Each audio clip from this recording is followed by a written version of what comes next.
दोस्तों, पश्चिम बंगाल में वोटिंग के बीच सीआरपीएफ ने वोटरों के साथ मारपीट की है। तस्वीरें देखिए, सीआरपीएफ के जवान महिलाओं पर लाठियां बरसाते दिखाई दिए। ये तस्वीर फाल्ता की है। बड़ी संख्या में महिलाओं पर लाठीचार्ज किया गया है। इसके अलावा एक बच्चे को भी चोट लगी है। वहीं टीएमसी सांसद सायोनी घोष भी इस बीच बूथ पहुंच जाती हैं। उन्होंने भी सवाल उठाया है कि आखिर एक एक बूथ पर वोटरों से ज्यादा पुलिस वालों की क्या जरूरत थी, जिसका मतलब है कि वोटर्स को डराने की कोशिश की जा रही है। अलग अलग जगहों से तस्वीरें सामने आ रही है। तस्वीरें क्या है, सबसे पहले आपको उन्हें दिखा देते हैं। सेकंड फेज की वोटिंग चल रही है। 142 सीटों पर मतदान हो रहा है। जगह जगह पर पूरे पश्चिम बंगाल के लोग इतिहास बनाने के लिए सड़कों पर उतर रहे हैं, वोटिंग करने के लिए जा रहे हैं। और इसी बीच में तस्वीरें सामने आती हैं कि वोटरों पर लाठी चार्ज होता है। फाल्ता में तस्वीर सामने आती है कि महिलाएं वहां पर खड़ी होती हैं। बड़ी संख्या में महिलाएं होती हैं जो कि बूथ पर वोट डालने के लिए पहुंची थी और उन पर लाठी चार्ज किया जाता है। दूसरी तस्वीर सामने आती है हावड़ा से। हावड़ा के बाली विधानसभा क्षेत्र के लेलुआ में बूथ नंबर 151, 152 और 153 पर केंद्रीय बलों ने लोगों पर लाठीचार्ज कर दिया। ये तस्वीरें देखिए,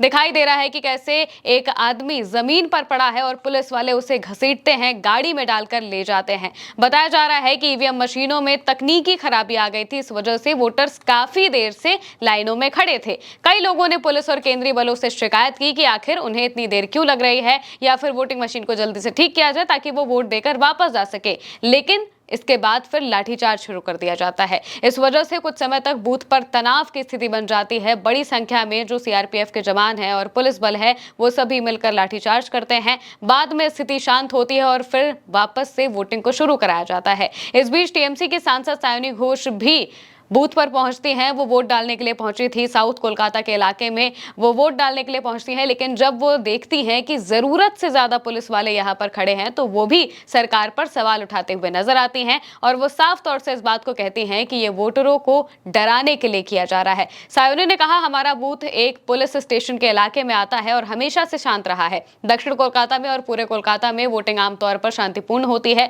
इसलिए आमतौर पर कोई दिक्कत नहीं होती। लेकिन आज हमने कुछ अजीब देखा। अंदर वोटरों से ज्यादा पुलिस वाले मौजूद हैं। अगर 10 लोग वोट डाल रहे हैं तो उनके सामने करीब 20 पुलिस वाले खड़े हैं। इससे आम लोगों में डर पैदा होता है। अगर आपको इतना ही भरोसा है कि बंगाल आपका है, तो फिर ऐसी जंग जैसी स्थिति क्यों पैदा कर रहे हैं? बंगाल भी भारत का ही एक हिस्सा है जहां चुनाव हो रहे हैं, ठीक वैसे ही जैसे दूसरी जगहों पर होते हैं। लेकिन यहाँ का ये फर्क साफ तौर पर आपकी बेचैनी और हताशा को दिखाता है। ये बात यहाँ पर सायोनी घोष ने कही और साफ तौर से कहा कि बीजेपी हताश है, निराश है और इसी वजह से इतनी बड़ी संख्या में पुलिस बल यहाँ पर लगाए गए हैं। यहाँ तक कि साउथ 24 परगना में भी टीएमसी के पोलिंग बूथ एजेंट को पीटा गया। साउथ 24 परगना के कैनिंग में टीएमसी के उम्मीदवार परेश रामदास ने आरोप लगाया है कि एक बूथ पर पोलिंग एजेंट को सीआरपीएफ कर्मियों ने पीटा और बूथ से बाहर घसीट दिया।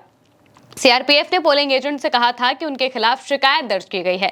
टीएमसी ने कहा कि पार्टी उस सीआरपीएफ कर्मियों के खिलाफ शिकायत करेगी। महिलाओं पर भी यहां तक लाठीचार्ज किया गया है और इस पूरे मामले पर टीएमसी बुरी तरह भड़की है। पोस्ट करते हुए टीएमसी के ऑफिशियल अकाउंट से लिखा गया कि क्या इसीलिए आपने बंगाल में 2 लाख से ज्यादा केंद्रीय बल के जवान तैनात किए हैं? महिलाओं पर हमला करने के लिए, बुजुर्गों और बीमार लोगों को पीटने के लिए, बेकसूर वोटरों को डराने धमकाने के लिए। गुंडा और गद्दार शुवेंदु का राजनीतिक करियर पूरी तरह से खत्म होने की कगार पर है। उसे बचाने की घबराहट में अपराधी गृह मंत्री अमित शाह ने अपने केंद्रीय बलों को एक निजी सेना में बदल दिया है और पूरे राज्य में तबाही, हिंसा और डर का माहौल बना दिया है। और यह निकम्मा चुनाव आयोग मूक दर्शक बनकर तमाशा देख रहा है। टीएमसी आगे लिखती है कि याद है शीतल कुची तड़ीपार अमित शाह, याद है पिछली बार आपको कितनी भारी कीमत चुकानी पड़ी थी? ये चुनाव भी उससे अलग नहीं होगा। अपने टैंक ले आओ, अपनी लाठियां ले आओ, चाहो तो लड़ाकू विमान भी भेज दो, कुछ भी नहीं उखाड़ पाओगे। बंगाल बीजेपी को जीतने नहीं देगा, या फिर